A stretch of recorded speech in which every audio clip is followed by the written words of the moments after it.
Hello everyone, कैसे हो आप लोग? आई होप आप लोग बहुत अच्छे होंगे और प्रिपरेशन भी आप लोग की चल रही होगी अच्छे से।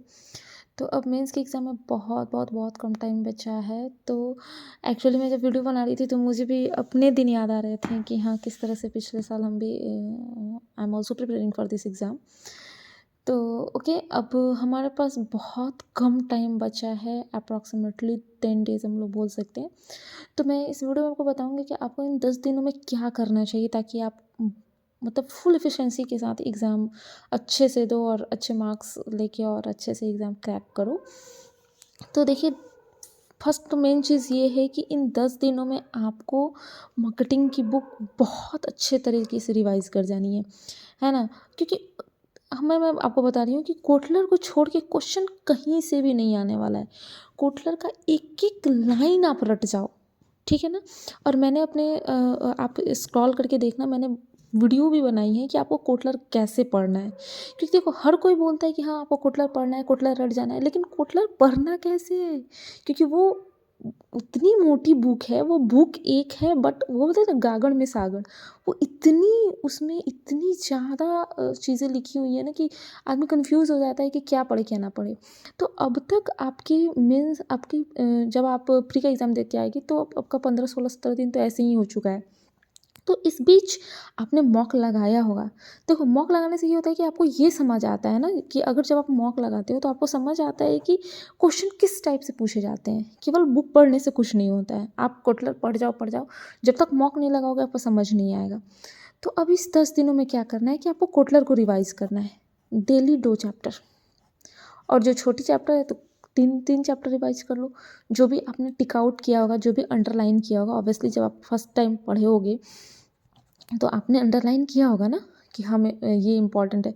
उन सारे अंडरलाइन को ही 3 बार 4 बार रिवाइज़ करो और उसको याद करने की कोशिश करो, है ना? उसके बाद हर दिन 2 चैप्टर पढ़ोगे, किसी-किसी दिन 3 चैप्टर पढ़ोगे तो ये 10 दिन में पूरे चैप्टर कंप्लीट हो जाएँगे, है ना, अच्छे से।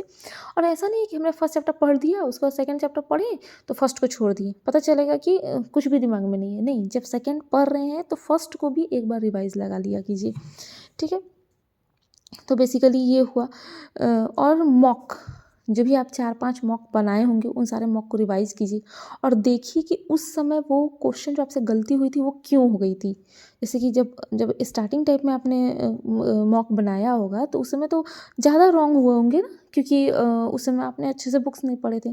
तो अब वो देखिए कि उस समय जो गलती होता है क्या अभी भी वही गलती हो रहा है? अगर अभी भी वही गलती हो रहा है तो इसका मतलब ये है कि आपको रिवाइज़ करने की बहुत ज़रूरत है। आपको रिवीज़न पे फ़ोकस करना है, ठीक है? और टेलीग्राम के क्यूज़ेज़ होते हैं। जैसे आईबीपीएस एसओ मार्केटिंग की जो टेलीग्राम ग्रुप है उसमें डेली क्यूज़ होता है, तो आप उस क्यूज़ को ज़रूर लगाइए ताकि आपको पता चलेगा और आपका रिवीज़न भी होता रहेगा। तो इसके अलावा मुझे नहीं लगता है कि आपको बहुत सारी और बहुत चीज़ें पढ़ने की ज़रूरत है। हाँ, कुछ आप वो याद कर लो, जैसे कि सीईओ, ये सब तो मार्केटिंग अवेयरनेस ये सब बहुत कम ही पूछता है। सीईओ, बैंक टैगलाइन,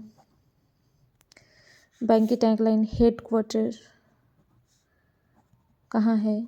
उसके बाद टैगलाइन हो गया, हेडक्वार्टर हो गया, बैंक की एमडी एंड सीईओ के बारे में पढ़ लो। कुछ फेमस जो कंपनी हैं उनके टैगलाइन्स देख लो, उनके यू नो उनके सीईओ, एमडी इन सबको देख लो।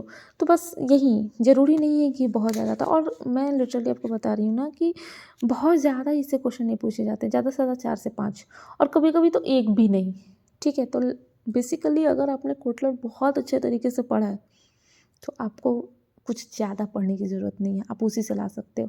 आप 30-30 लाओ ना, 30-35, यू आर सेफ। आप एकदम सेफ हो, आपका आराम से जॉब हो जाएगा। ठीक है? तो बस हमें टॉप, ये नहीं सोचो कि हमें टॉप नहीं, ऑब्वियसली अगर आप सोचते हो कि हमें टॉप करना है तो ये बहुत अच्छी बात है। बट हाँ, मुझे इतना मार्क्स लेके चलाना है कि मेरी एग्ज़ाम क्लियर हो जाए, है ना? तो ये आपके 10 डेज़ की स्ट्रैटेजी हुई। आई होप आप लोग को मेरी वीडियो अच्छी लगी होगी, और अगर अच्छी लगी होगी तो लाइक कर देना और सब्सक्राइब कर देना। और फ्रेंड्स, मुझे बताना कि मैं नेक्स्ट वीडियो कौन से टॉपिक पे बनाऊँ, क्योंकि मुझे पता नहीं चलता है कि, क्योंकि कोटल की बहुत लंबी बुक है और टाइम भी उतना नहीं है कि मैं सारे टॉपिक को कवर करूँ। बट आपको जब लगता है कि ये टॉपिक में प्रॉब्लम है, यहाँ समझ नहीं आ रही है कि इसको कैसे पढ़ें, तो प्लीज़ प्लीज़ प्लीज़ मुझे कमेंट करके ज़रूर बताना, तो मैं ज़रूर वीडियो बनाऊँगी। जब आप लोग कमेंट करते हो ना कि मुझे इस टॉपिक पे वीडियो चाहिए, तो आई ऑल्सो गेट मोटिवेटेड और मैं टाइम निकाल के ज़रूर ही बना देती हूँ। तो please guys, please please comment करके मुझे ज़रूर बताना कि आपको नेक्स्ट वीडियो कौन से टॉपिक पे चाहिए। And all the best. I pray to God कि आप सबकी जॉब हो जाए इस बार, आप लोग जॉब लेके आओ। And thank you so much, thank you so much for watching my videos. Bye bye.